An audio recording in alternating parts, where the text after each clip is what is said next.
tidak sekali-kali seorang mukmin melakukan suatu dosa kecil lalu ia melakukan wudhu dan sholat 2 rakaat, melainkan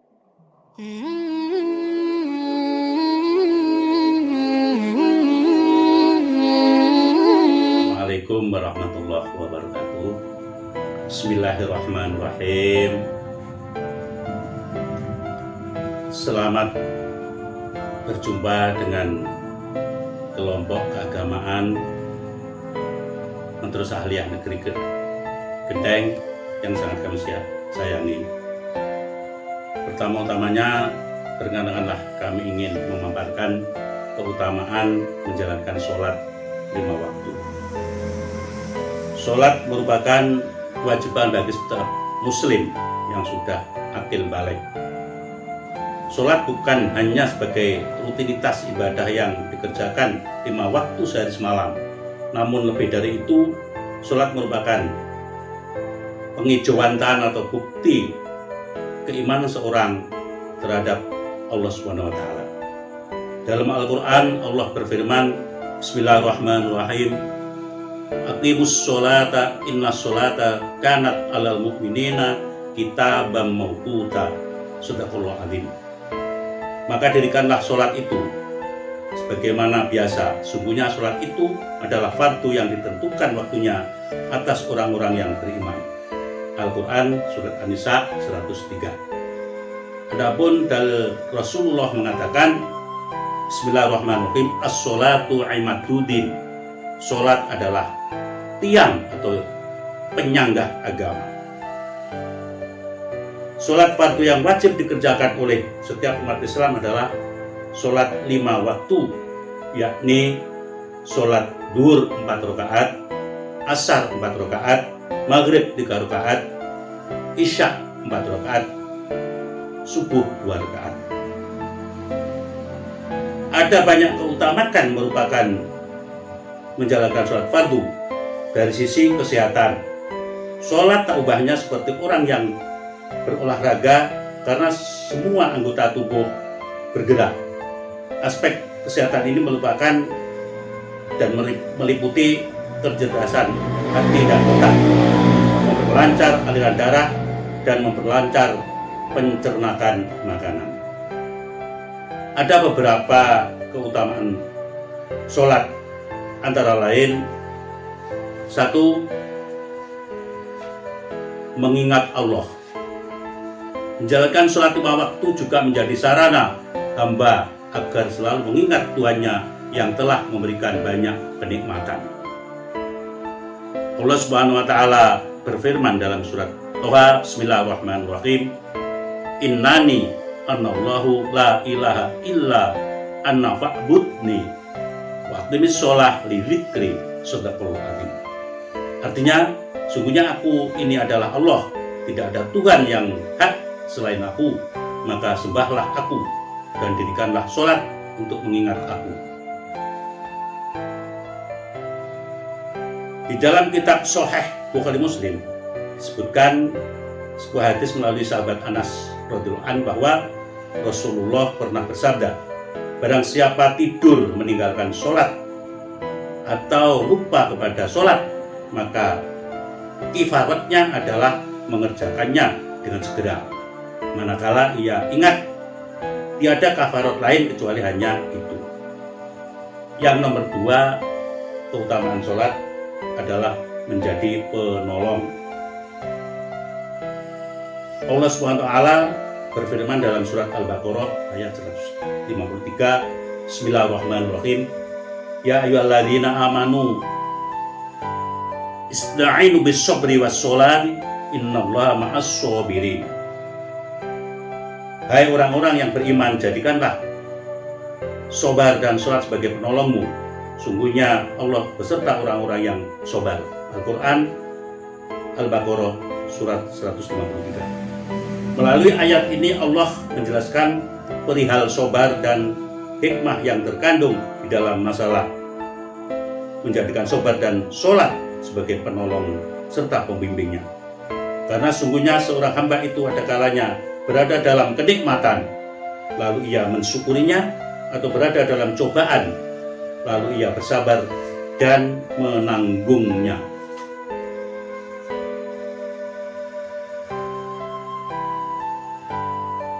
Sabar dalam meninggalkan hal yang diharamkan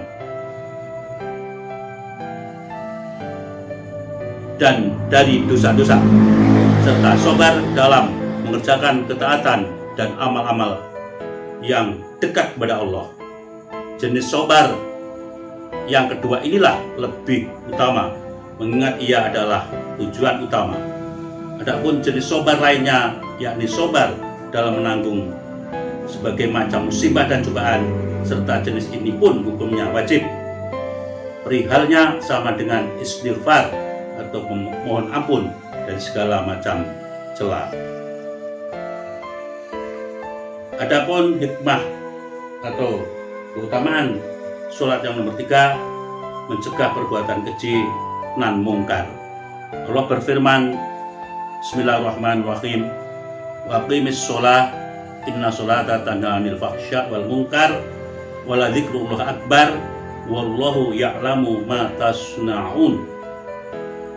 Dirikanlah sholat, sungguhnya sholat itu mencegah dari perbuatan-perbuatan keji dan mungkar, dan sungguhnya mengingat Allah adalah lebih besar keutamanya dari ibadah-ibadah yang lain, dan Allah mengetahui apa yang kamu kerjakan.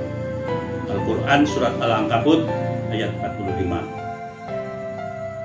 Sholat itu mengandung 2 hikmah, yaitu dapat mencegah dari perbuatan yang keji dan perbuatan yang mungkar. Maksudnya dapat menjadi pengetang diri dari kebiasaan-kebiasaan melakukan perbuatan keji dan perbuatan yang mungkar. Yang keempat dari keutamaan sholat adalah penghapus dosa. Dalam surat Hud ayat 114 Allah berfirman yang artinya, dan dirikanlah sholat pada kedua tepi siang, pagi dan petang, dan pada bagian permulaan daripada malam. Sungguhnya perbuatan-perbuatan yang baik itu penghapus dosa.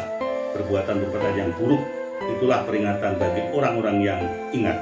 Al-Quran Surat Hud ayat 104. Para pemirsa yang berbahagia, sungguhnya mengerjakan perbuatan-perbuatan yang baik itu dapat menghapuskan dosa-dosa yang terdahulu, seperti yang disebutkan dalam sebuah hadis bahwa Rasulullah pernah bersabda, yang artinya tidak sekali-kali seorang mukmin melakukan suatu dosa kecil lalu ia melakukan wudhu dan sholat 2 rakaat, melainkan diberikan ampunan baginya atas dosa itu. Yang kelima dari keutamaan sholat yaitu amalan utama. Dari hadis Rasulullah yang diriwayatkan dari Ibnu Mas'ud radhiyallahu anhu bahwa seorang laki-laki pernah bertanya kepada Nabi tentang amalan yang utama. Rasulullah menjawab, sholat tepat pada waktunya, berbakti kepada kedua orang tua, dan jihad fi sabilillah. Hadis riwayat Imam Bukhari.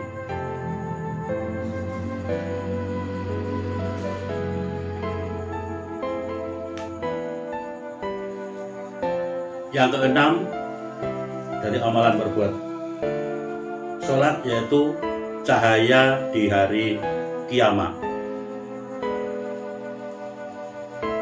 Dari hadis Rasulullah SAW yang diriwayatkan Abdullah bin Amr dari Nabi SAW, suatu hari pernah menyebutkan mengenai sholat seraya berkata, barang siapa yang menjaganya sholat, ia akan mempunyai cahaya, bukti dan keselamatan kelak di hari kiamat. Dan barang siapa yang tidak menjaga sholat, meremehkan sholat, maka ia tidak mempunyai cahaya, bukti dan keselamatan pada hari kiamat. Dan ia akan tinggal bersama Qarun, Fir'aun, Hamam, dan Ubay bin Khalaf. Hadis riwayat Imam Ahmad. Para persawan, itulah sebagian keutamaan sholat. Adapun ada beberapa risiko atau bencana bagi orang-orang yang meremehkan atau meninggalkan sholat. Sayyidah Tia Fatimah pernah bertanya kepada Nabi tentang orang yang meremehkan sholat.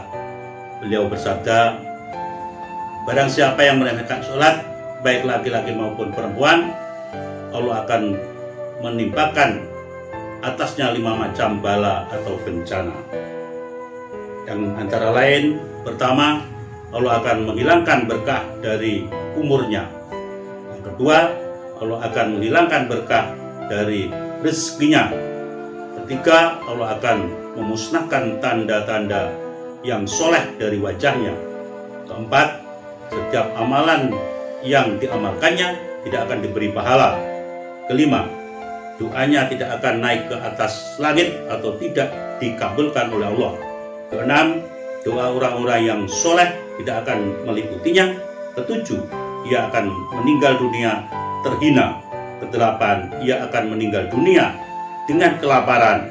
Kesembilan, ia akan meninggal dunia dengan kehausan.